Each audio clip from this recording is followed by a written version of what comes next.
Kapag hindi ka na pinapansin ng isang tao, hayaan mo na. Tigilan mo na. Baka kasi yun yung paraan niya para sabihin sa'yo na please, lumayo ka na. Mag-iingat kayo kasi hindi lahat ng iniiwan nyo pwede nyong balikan. Ang ganun pa rin. Hindi lahat ng iniwan nyo na nagmamahal sa inyo, pag binalikan nyo, mahal pa rin kayo.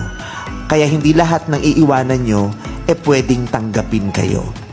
Yung iba nakakapaghintay Yung iba nga akala, nag-iintay talaga kasi akala nila mahal nila Pero pag dumating, doon nila marirealize, ay,